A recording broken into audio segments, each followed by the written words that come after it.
Welcome to another episode of Fresh Natural Live. We're coming to you a little bit earlier than usual. I have some conflicts for later today, so I planned the show earlier. So hopefully many of you did get the notice. We're going to be talking to you about a condition known as atrial fibrillation. Many of you may have heard of this condition. You may have had loved ones diagnosed with it. And it's one of the most common heart rhythm problems we deal with in cardiology and cardiac electrophysiology.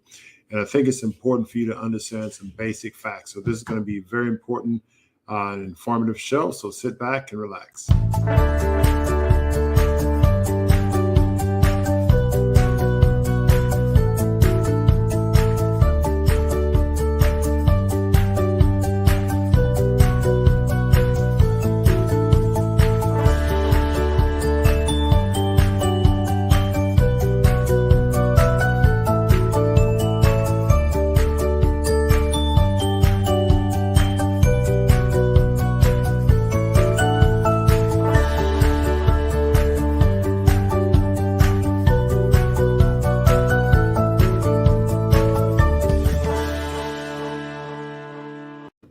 Welcome back to the show. So we're going to have a brief little discussion on this topic known as atrial fibrillation. What I'm going to do is I'm going to review a review article that was published in the New England Journal last year, actually. And it's actually a pretty thorough review on the topic. They have a case presentation, so I'll go through the article and talk to you about the basics of atrial fibrillation, define what it is, and help you understand how it might impact your health. And then at the end, I'll give you my approach to patients with this health condition. So atrial fibrillation is a common heart rhythm disorder. So the New England Journal article starts with this case presentation of a 63-year-old lady who, 60-year-old man who comes in otherwise healthy, was discovered to have atrial fibrillation during an evaluation. He had suffered a viral respiratory infection, and this is one of the common ways in which people present with atrial fibrillation. He reported 3 months earlier he began to notice some occasional dyspnea, that's just medical jargon for shortness of breath, while climbing stairs. And whenever someone has exertional symptoms, exertional shortness of breath, or exertional chest discomfort, we tend to think of a cardiac cause, whether it's due to coronary disease or heart failure. But when you have to increase your effort and when you have to exert yourself, climb stairs, run, and get up and do things, that requires more cardiac effort. So when there's some kind of exertional symptom of shortness of breath or dyspnea, we think of a cardiac etiology. It doesn't mean it is all the time. Sometimes people with some pulmonary condition can have exertional dyspnea.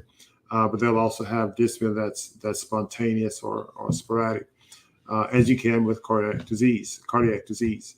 So in physical exam, he had a BMI of about 29, blood pressure 142 over 88, so a little on the borderline high side. Heart rate was 120 beats per minute, which is fast, and it was irregular. And the EKG showed classic atrial fibrillation, with an EKG tracing rate of 110 beats per minute. And so then they pose the question, how would you evaluate and treat this patient? So we start off with a patient that presents with atrial fibrillation. You have a clinical scenario, and it's a typical case presentation. I remember we get this when I was in training. Someone would present a case, and they said, well, Montgomery, what would you do? And, depending on what your level of training is and how much knowledge you have, how confident your response is. But typically we want to start off with a discussion of the condition. And so that's what they do in the article. What is atrial fibrillation? Well, it's the most common sustained arrhythmia encountered in adults, as found to be 37% among population over the age of 55 in the Framingham study. Risk factors include older age, coronary artery disease, male sex, European ancestry, hypertension, obesity, smoking, etc. So as you can see, a lot of conditions, diabetes, obstructive sleep apnea, family history of atrial fibrillation, that's one, but there are a lot of metabolic conditions that are there too. So that gives you a clue that atrial fibrillation, at the very least, is associated with chronic conditions that either contribute to or also due to underlying metabolic disease. And I think that's an important thing to to make note of. There's a large multi-institutional study showed 19% of the patient with newly diagnosed atrial fibrillation had an acute precipitant such as pneumonia or surgery. So pneumonia, surgery were the most common cause, but they can also happen associated with heart attacks, as they're called myocardial infarctions, or blood clots to the lung, pulmonary embolism. So there are a number of things that can be associated with atrial fibrillation, but among them are the things that are thought to be the most common is surgery, and I've seen lots of patients with postoperative or also viral pneumonia-induced atrial fibrillation. Alcohol intoxication is one thing that is also associated with atrial fibrillation. There's a condition known as holiday heart syndrome. And so with holiday heart syndrome, you can have atrial fibrillation. Alcohol can be a direct irritant to the heart. So it's not uncommon that you can see that. So there's the issue with atrial fibrillation. I'm just going to break it down. This goes through it in some detail, but the main issue with atrial fibrillation is an abnormal rate. So someone's in atrial fibrillation, usually the heart rate's elevated. So an elevated heart rate can cause weakening of the heart. So not only the irregularity and inefficient pumping of the heart because the atrium is fibrillating and not contracting in a synchronized manner, but it's also fibrillating and also the heart's beating faster. So that can, over time, lead to weakening of the heart. So that can progress to the point where you're in heart failure, congestive heart failure. So atrial fibrillation predisposed to that. Clean V 2013, good afternoon. How are you doing? Norma Aldane, how are you doing? Good afternoon. Thanks for joining us today in this early session of Fresh Natural Live. The other issue with atrial fibrillation, which is probably the real concern that we all have, is the risk for stroke. So people with atrial fibrillation, and the theory is that the atrium is not contracting effectively, so it's fibrillating, so you can build up with inefficient flow or turbulent flow, and so blood slushes around, particularly in the left atrial appendage, and it can predispose to clot formation and embolization of the clot, where it can cause a stroke. So stroke is really one of the major concerns with atrial fibrillation. Of course, heart failure is too, but it takes a while for heart failure to develop.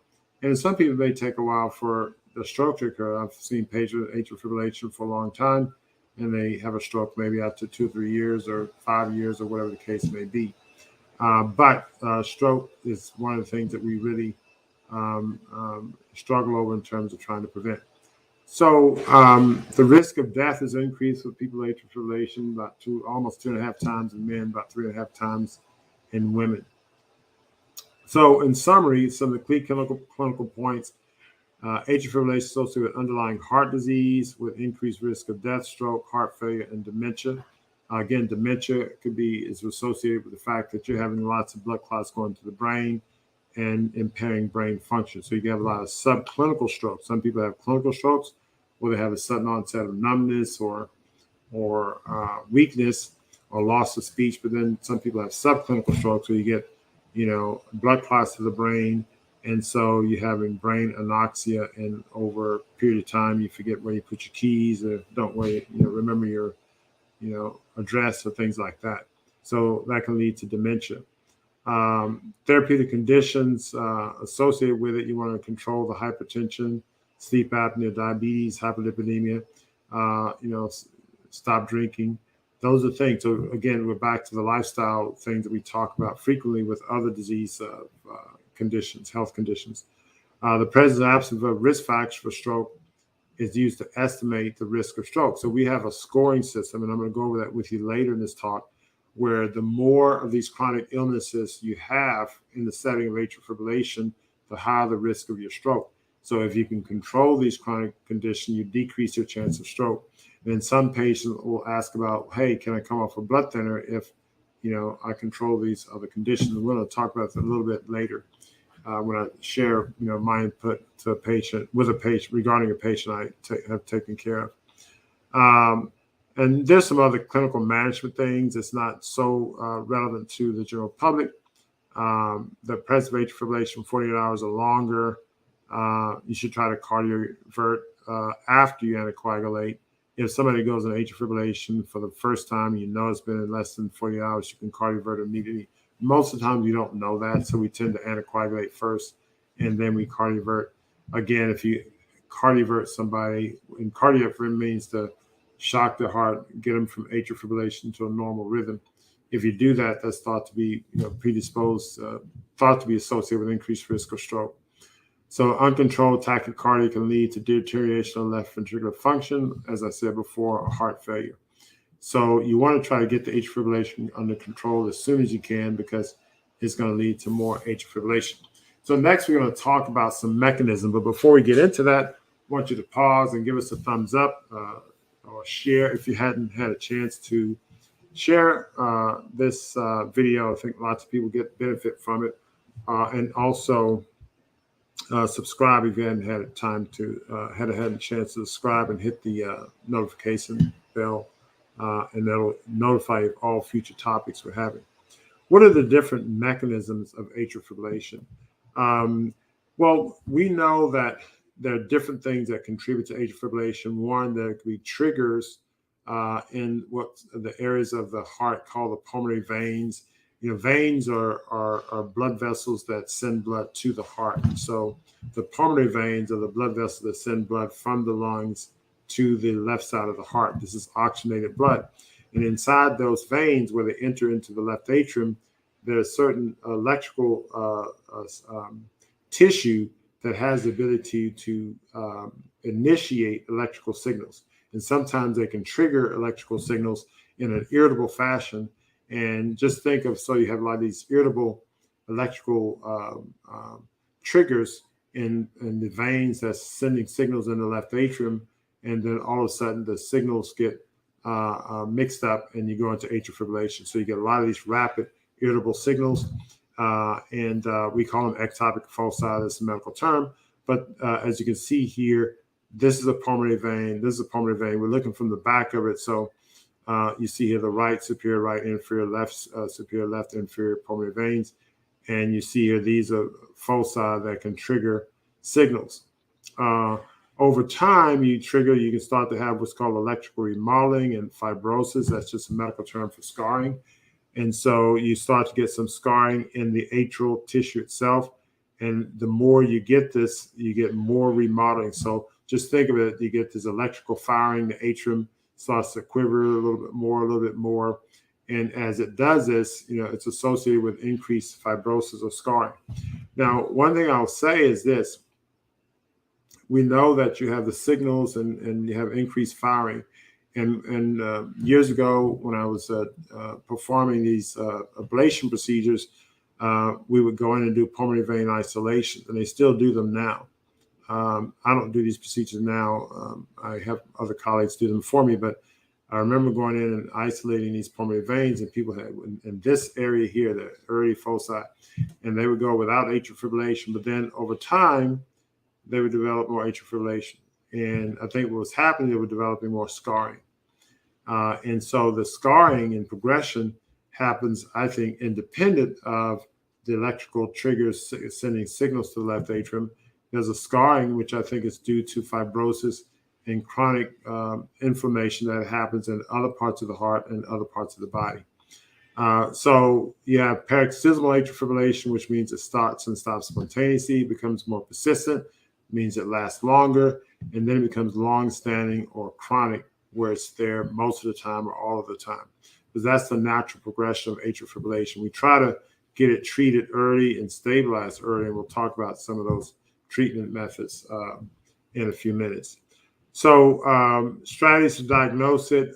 Typically, if you have an EKG, and here's an image showing an EKG, and many of you are not EKG experts, but you have atrial fibrillation where there's rate control. This is atrial fibrillation. There's no rate control. These spikes here are closer together here than they are here. You don't see a definite P wave. So here, it was normal rhythm. See this little bump here before every spike, bump before every spike. That's a P wave. You look here, you see these little, undulations here. We would call this coarse atrial fibrillation. They almost look like flutter, but it's called coarse atrial fibrillation. And maybe it's kind of a multifocal atrial attack, but again, atrial fibrillation of some sort. with rate control. So you go from atrial fibrillation without rate control to atrial fibrillation with rate control. Then if you cardiovert them, then they go into sinus rhythm, and we have rate control. This diagram here shows an electrical map. Now, this is beyond the scope of this discussion, but what I'll briefly say, again, right superior pulmonary vein, right inferior pulmonary vein, left superior pulmonary vein, left inferior pulmonary vein. So we're looking at the heart from the back. So just like imagine go stand behind someone and you had, some visual ability to look through their chest wall and into the heart, you would see the left atrium in the back, and you would see these pulmonary veins coming out from the left atrium. And so you can get a catheter and you can isolate these pulmonary veins at the origin. These two sort of coalesce into one opening into the left atrium, so they actually burned around these two together. And so they essentially isolate the electrical signals that can come from the pulmonary veins into the left atrium to keep it from triggering atrial fibrillation. So considerations of management, as I said, we want to control the rate, because if the heart rate is uncontrolled and too fast all the time, it can lead to heart failure. We typically do this with medications. There are beta blockers, there are verapamil, diazepam. These are non-dihydropyridine calcium channel blocks. Digoxin, I don't use digoxin very much, but sometimes it can be helpful.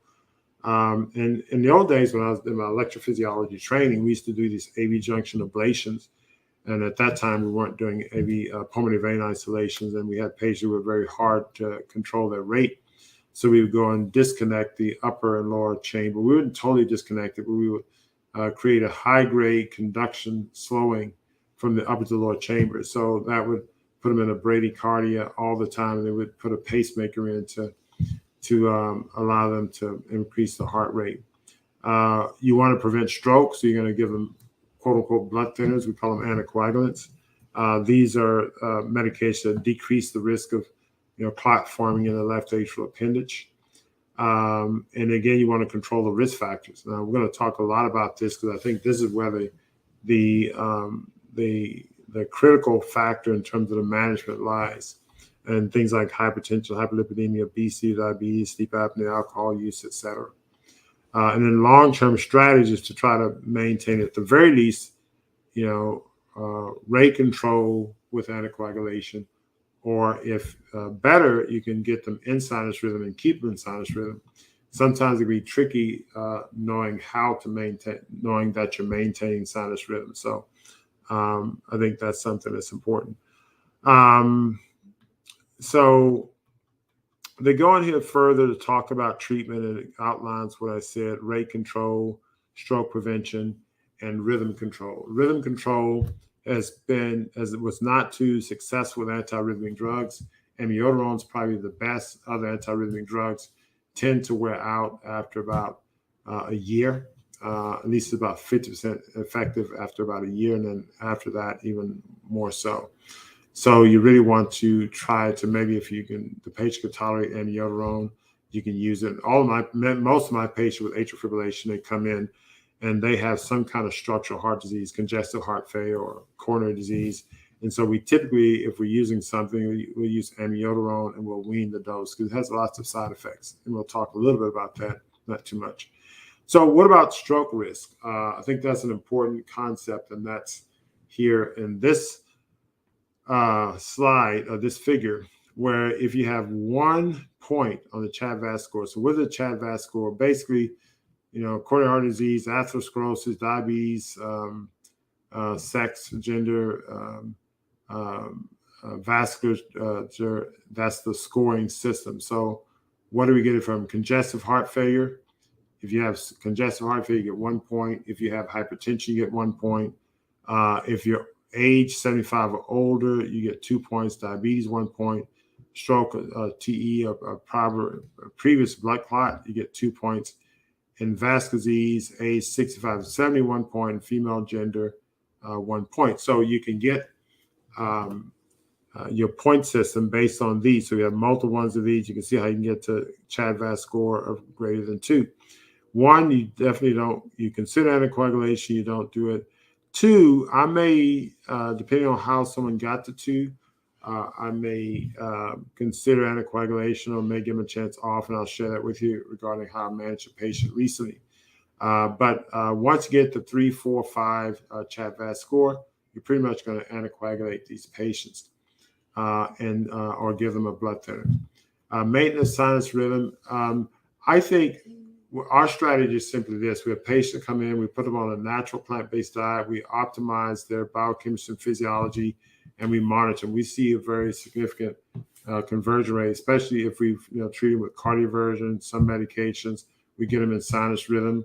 We let the heart atrial remodel, and we'll wean, say, like amiodarone, wean that dose fairly aggressively over, say, 6 months to a year, and then see how they do. And we monitor them very carefully. If they're in sinus rhythm just about the whole time, then we remove the antiarrhythmic medication.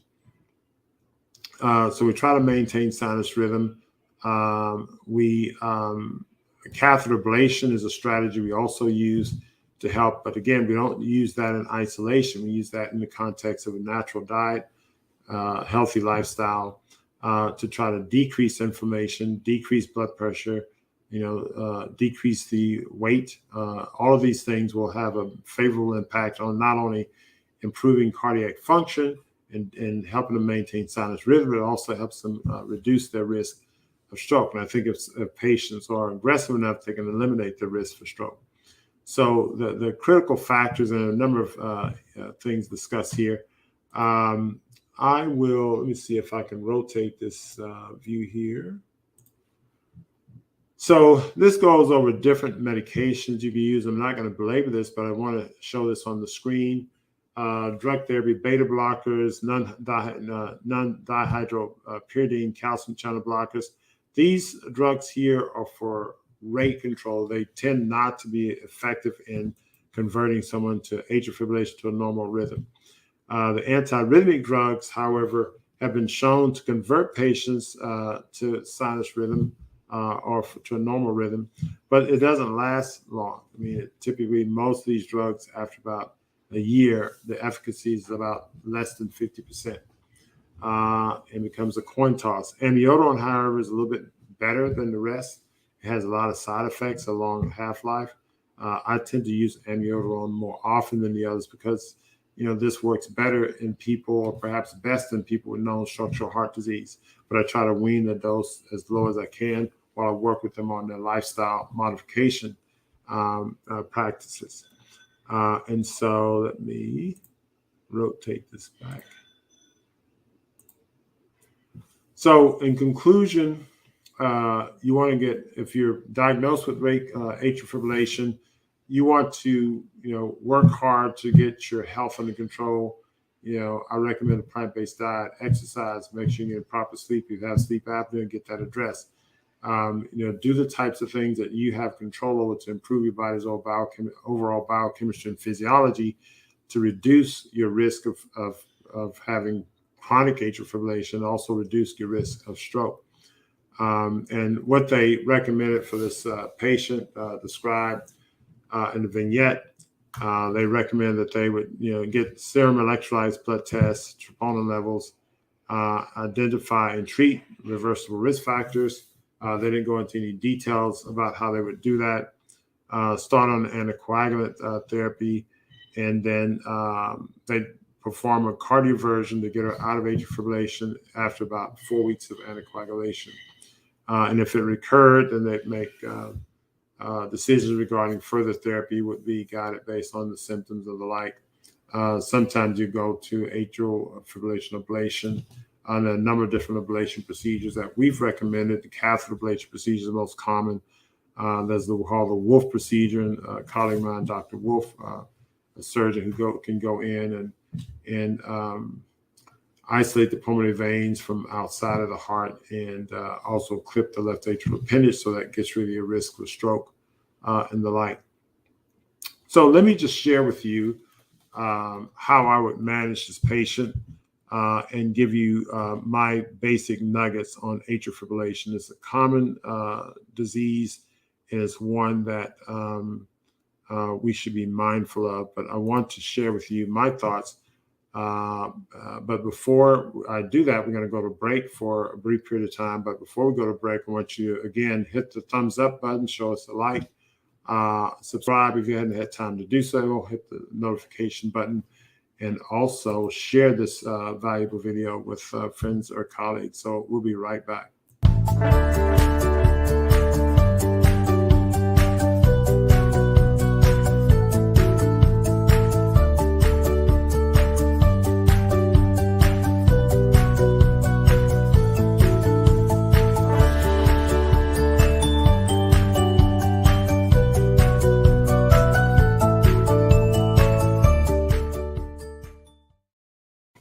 Okay, we are back. So thanks for joining us and thanks for your attention. So real quick, what is my take on atrial fibrillation? As we discussed earlier, atrial fibrillation is a common dysrhythmia, one of the most common or the most common arrhythmia we deal with in cardiovascular disease in the adult population. And the main issues of atrial fibrillation are, as I see it, twofold. One is poor heart rate control, to the point where the heart gets weakened over time and you go into congestive heart failure, which is pretty bad. And two is risk of stroke. And so typically we're working to, at the very least, affect those two contributing factors. But I'll put those aside, but I'm going to step back and think about think out loud with you about atrial fibrillation. So what is atrial fibrillation? Yes, it's a heart rhythm abnormality. But I like to think of it as an overall manifestation of an underlying chemical and biochemical and physiological imbalance. We've talked earlier in the talk I did on inflammation of the heart, and I talked about how inflammation and increased inflammation, increased oxidative stress contribute to electrical abnormalities. And some of these electrical abnormalities resulted in abnormal calcium influx inside the myocardial cells or the heart cells. This can lead to ventricular arrhythmias or atrial arrhythmias, in particular atrial fibrillation. So we know mechanistically biochemical and physiological imbalance contributes to atrial fibrillation. So I want us to kind of take that understanding and apply it to a greater understanding of saying, well, atrial fibrillation is not just some condition of the heart, but it's an outward manifestation of the heart of an underlying biochemical and physiological imbalance. And so we need to address that biochemical and physiological imbalance. And in fact, you support that argument by showing that atrial fibrillation is associated with other things that are related to biochemical and physiological imbalance, such as hypertension and diabetes and obesity and the like. So all these things are related to inflammation and increased oxidative stress. So if you're dealing with that, instead of just dealing with atrial fibrillation by itself, perhaps we can deal with the underlying cause that's contributing to all of these conditions. So that's why I like to aggressively affect patients' nutritional status, get them to the point where they're able to exercise or sleeping better, and their overall biochemistry and physiology is in line, and then the body starts to correct itself. So I'm getting some questions. Let's see, what questions am I getting before I get to some of my concluding remarks? Even metoprolol, they ask about metoprolol is a beta blocker and it helps with the rate control. It has not been shown to be effective in converting somebody from atrial fibrillation to sinus rhythm compared to placebo. And Jackie's reminding me, Stump to Chump tomorrow night at 7 p.m. So everybody send your questions in for Stump to Chump. I guess you can ask questions about atrial fibrillation as well. And what does food do to help? Well, food, if the right kind of food, it decreases inflammation, decreases oxidative stress, and remove the wrong food, the inflammatory processes start to correct or subside. And conditions such as atrial fibrillation become easier to control if they don't just convert on their own. So this takes you to a situation where I was dealing with a patient just last week, a 75-year-old man who presented to us a number of years ago, had atrial fibrillation, congestive heart failure, poor rate control, and we admitted him to a hospital on more than one occasion. The more recent time we admitted him, he underwent pulmonary vein ablation procedure. We started him on amiodarone. He was on blood thinners, and we put him on a diet. We put him on a several detox regimen, and he followed this plant-based regimen for a long time. We did extensive cardiac monitoring. We also weaned the amiodarone while we monitored the heart. We take him off amiodarone. He's off amiodarone for more than a year. Still consistent sinus rhythm, not seeing any atrial fibrillation. And so he was on the blood thinner. He was on the Pixaban, 5 milligrams twice a day. And so he was being anticoagulated.